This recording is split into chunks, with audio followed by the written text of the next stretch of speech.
Children have such joie de vivre. Remember when you were a child? The world was a different place back then, wasn't it? Think back.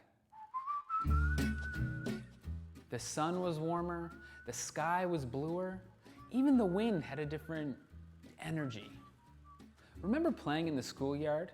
The smell of the grass in the air, the sound of laughter and the birds chirping. Remember the swings? The wind hitting your face, the lightness in your stomach as you rose ever higher. How do memories make you feel? Warm, fuzzy, sentimental? Do they fill you with longing? Do you think it was better back then? Those wistful feelings we get when we think about the past are what's known as nostalgia. Nostalgia is now widely considered a positive emotion with a positive impact on people's lives. But its origins are much darker. There, buddy, it's all yours. Wow! The term is derived from the Greek nostos for homecoming and algos for pain. It was coined by a 17th century medical student to describe a form of debilitating melancholia that was affecting Swiss mercenaries who had left home to fight.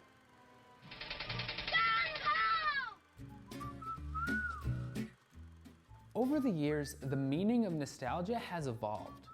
Its power over people, that's another story. So what is it about the past that draws us in? Why do we covet items from our childhood and eras we've never even experienced? Is there such a thing as the good old days? We're about to go on a journey to find out. Shall we dive in?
Hello again.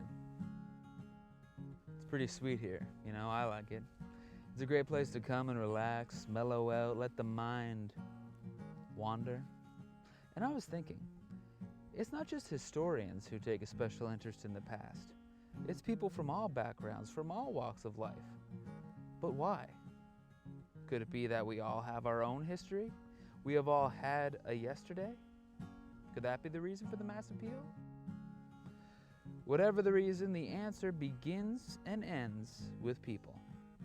So I think it's high time that we meet some of these folks who cherish the stuff that memories are made of.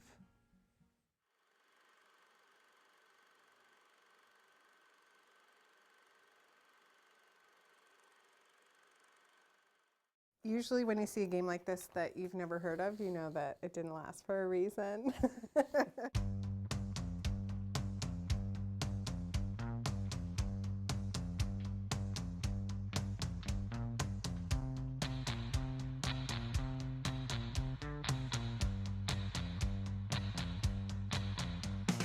As you can see, I kind of went nuts collecting yard sales, antiquing, and auctions, and I've turned it into a really fun business. I'm just constantly on the look for fun things that I can find new homes for.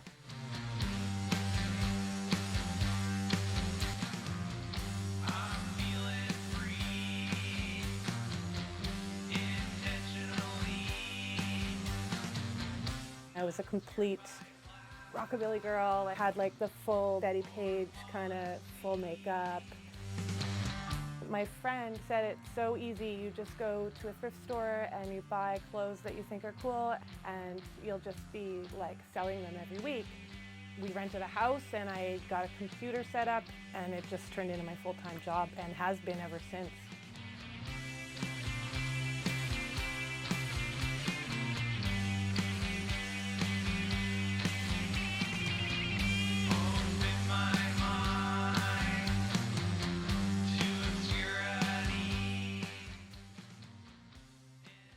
We have Elvis here. And the other 6 months he's in St. Lucia. If you've ever been there, it's a beautiful island. We've been there.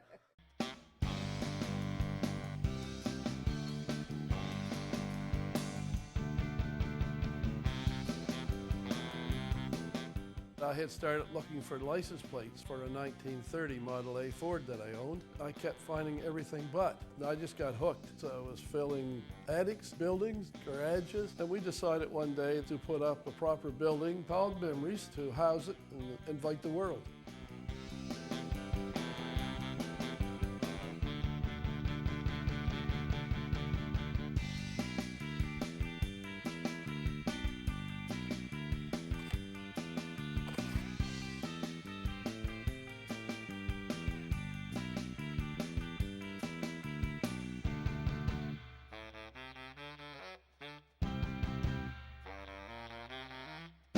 Plan B is host to an incredibly diverse group of people. Furries, bronies, vampires, crust punks. This literally is one of those places where there's something for everybody. The most sort of straight-laced conservative antique collector will come in and be sharing the space with a 5'4", tattooed head to toe, Satan's cheerleader.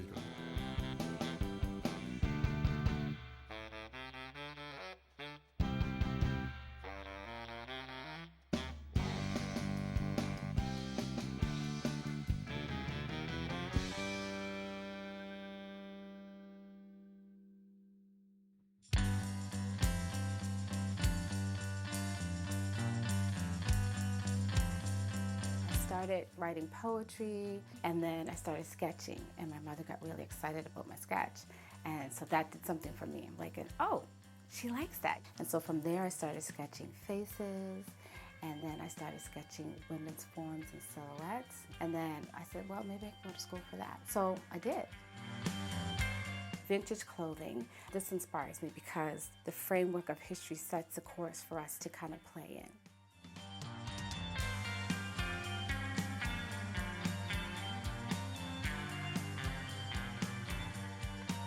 I think part of the reason that people like 90s Night is because we don't really screw with anything. Like, we don't call ourselves DJs per se, you know, like I would consider us more like masters of ceremony or like party engineer, and there was another Yeah. one though. Musical host. musical hosts, yeah. People, I think, get a lot of catharsis out of just like coming out, dancing, and singing their hearts out to these songs that they know they're really not- well. They're not thrown off by a different remix or a part being cut out of a song. I think we've had maybe one, maybe two in like 3 years that hasn't been a sellout. Yeah.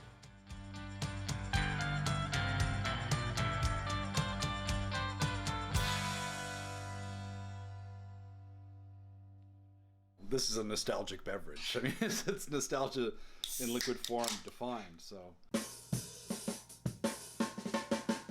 I know you want to be a star, Corey.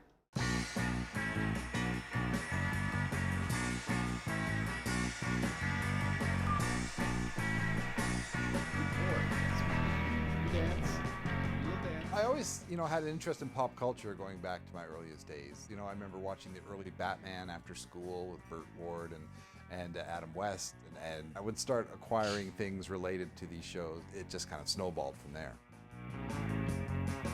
One of the big things I've stumbled into collecting is items related to Moxie. And most people, if they hear the word Moxie, they just think someone's got a lot of get up and go, a lot of chutzpah. The word actually derives from a soft drink that was popular around the 1920s into the 30s, around the time of Prohibition. They implied that whoever drank this kind of bittersweet tasting soda pop, that you had Moxie, that you had that kind of stick-to-itiveness or what have you. The fascination with the past also extends to choice of vehicle. I was interested in the whole mod movement that happened in Britain in the early 60s. The vehicle of choice then were vintage Italian scooters.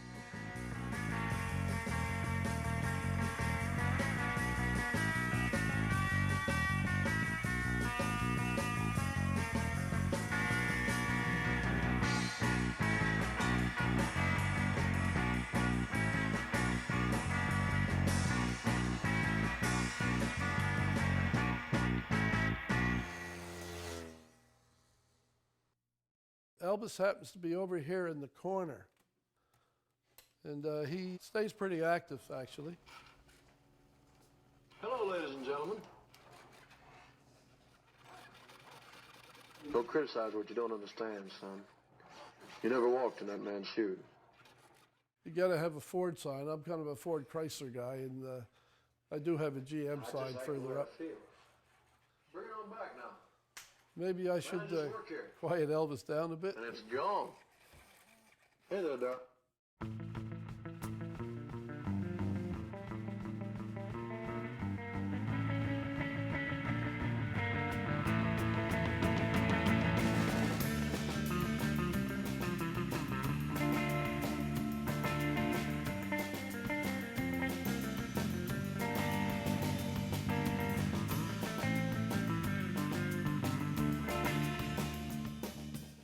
The band I was in came to an end, and my wife suggested, how about some surf music?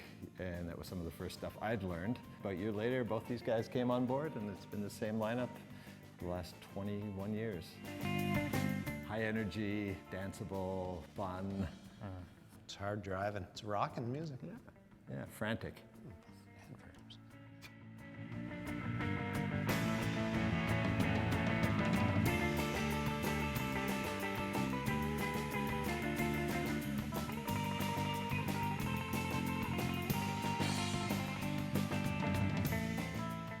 I've always liked old things. I really like little mechanical things. You have to stop collecting at some point or do something with it. One thing led to another, and the natural progression was just to start selling it.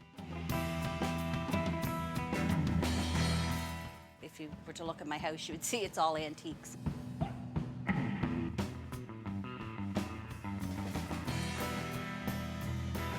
I'm a wedding photographer, and so I started to see that the trend was coming. I just thought, I have the love of vintage and antique, so why not?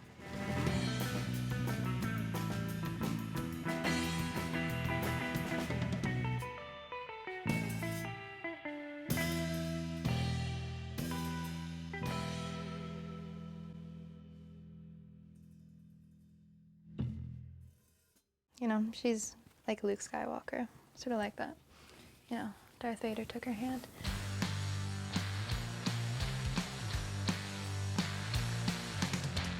I was sort of the non-conformist 10-year-old. Everyone was like, what are you wearing? I'm like, it's different, and I love it. So that was sort of where it started. I have, at the moment, over 400 pieces of pre-1980s clothing. Newspaper clippings, scrapbooks, records, cameras, books, hats. I type my school assignments on typewriters, and the collection grows every day. Yesterday it grew, the day before it grew. You know, I go thrift shopping after school every day, and sometimes I buy one thing or two things, or like a cart full sometimes.